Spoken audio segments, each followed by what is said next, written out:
feeling at that point, and what did it feel like to provide that kind of offensive spark in a game like this? Yeah, well, credit to these guys. You know, we attacked. They just found me. They probably overhelped a little bit because, I mean, I'm not a high-volume shooter. So, I mean, just to knock those down was a great feeling. Just kind of give them a boost and get that 12-point lead going into the second half. Andrew, did you have like a shift in mindset at all? Coach was talking the other day about wanting to get you shooting more because they're going to let you shoot, like you just said. So did you take a different approach to this game? No, I actually saw that interview, and for him to answer those questions, like, all right, now I really got to start shooting. My dad's always like, dude, just shoot the ball sometimes. So, but you know, I mean, Keita, JT, I try to get those guys the ball and try to be efficient with getting them the ball and putting them in the right positions. But just tonight I was open, and I was fortunate enough to knock them down. And the one off the glass that CJ tipped in, was that an intentional assist off the glass? We're going to go with an assist. Yeah, we're going to go with an assist. That was just bad. That was a shot. That was a shot. Just bad.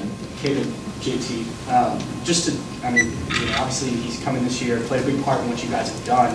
To see him put in an effort like this, and you know, I know it's hard to get the points. What's that like for you guys? I mean, we talked a lot about what you guys bring to the team. For Andrew, what's it like in your guys? It's fun to see. We know he can shoot. In practice, he's one of the best shooters. But in the game, when he played the role usually today, you know, like you said, they sagged off him a little too much and made the shots he usually makes. Like, I'm not really surprised that he made those shots. So he did what he did.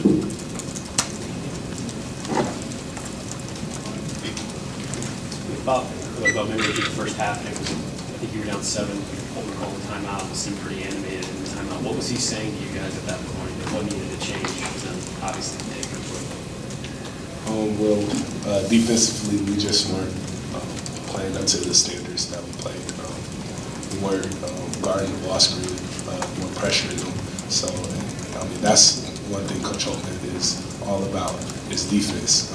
Our defense transitions to how well we play on offense. And, you know, I think that timeout, we kind of, got at us and we got it going. Well, was any case of, you guys talk about being on guard and not get too high after such a big win on Sunday? Was that anything to do with the start? I wouldn't say that. You know, I mean, sometimes you just need, coach to, get on you and, let you know. Sometimes out there you may not think you have another gear, but, when coach sees on the sideline, see how hard we played in the past, he can kick that gear in. So I think that's all we needed was to a kick in the butt to get us going. So. For any of you guys have won most of all your Big Ten games by double digits and pretty significantly. Coach Holden said he was surprised by how far ahead you guys were at this point in the year. Do you guys feel that way? Are you surprised by the success that you're having, or do you guys know at the beginning of the year you guys will be 5-0 in the Big Ten? I think just because we're 5-0, I think it's all just been about our approach every day in practice, our approach pregame, and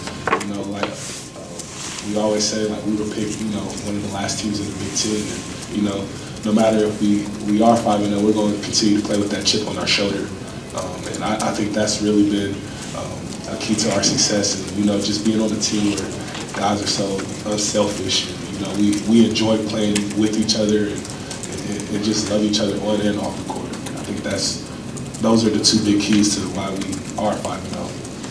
Jae'Sean, it seems like you guys are making a pretty good habit of getting a lead before the half, and then when the second half starts, not letting them all the way back in it, which I know in the past those first 4 minutes have been problematic for you guys. What's been the biggest key for you guys to kind of keep the pedal down at the start of the second half?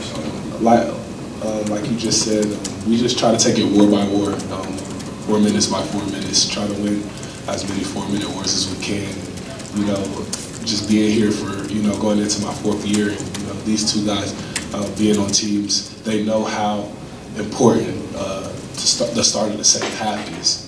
You can, depending on how you come out, it can be a dogfight, it can be a grind, or, you can, try to take teams out of their game. So I think that's just been the mindset that we've had going in the halftime. Just staying home, staying locked in, and knowing that the first 4 minutes of the second half is, really the most important part. Excuse me, for any of y'all, earlier in the year, Coach Holtman had stressed that limiting turnovers was going to be something you all needed to improve on. It seemed like you're routinely 16 or 20 per game. Lately, you all have been a lot closer to single digits oftentimes. Like in this game, the passing has been really well. What's been the key to turning around those turnover numbers? We just work on it in practice, a lot of footwork, a lot of turnovers with travels and little stuff like that. We're working on a lot of practice, so I think it's carrying over into the game. Like we said, the last few games, they returned the ball over nearly as much as we did at the beginning of the season.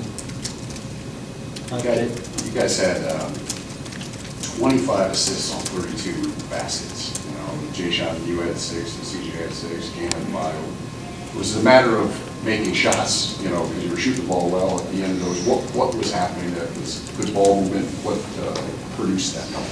I think just, you know, like I said, like we have a group of unselfish guys who, and Coach Peter does a good job in practice of, you know, making us make sure we're taking the best shot available. And also the way they were playing off of us, so their defensive schemes, they were real gap oriented. So we were able to find, you know, shooters, and you know, luckily today, like I feel like nobody could miss. So I think that was a big part. This is for any of you. I know that you guys said you were surprised at how fast you guys have been turning it around here. Coach Holtman wouldn't comment after the Michigan State game, but I didn't know if any of you guys have been talking. Has there been any chatter about this team has the capability of winning a Big Ten championship this year? No, and that's what makes us great. I think we understand the task at hand and we take every day personally, like we're just trying to get better. You know, it's a long season. We've got 5 games. There's going to be ups and downs, and you know we've all been through. Like us 3 have been through it, so we're just kind of elaborating, telling the other guys that look, like there's going to be runs where people go on in games. So how are we going to come back from that? So that's kind of been the message. So we just try to take it day by day. Adam, last question. Did you guys watch any of the Rutgers-Michigan State game the other night, and what sort of challenge do you guys think you have ahead of you now against a team that does a really good job of turning guys over? I think everybody knows, Rutgers, in my opinion, is one of the toughest teams in the 10. They're going to play hard. They're going to play hard the whole game. They're very athletic. They got guys who can really go. And I mean, you've seen that last night. We celebrate this one tonight, but our preparation is going to be key going into a pretty good Rutgers team.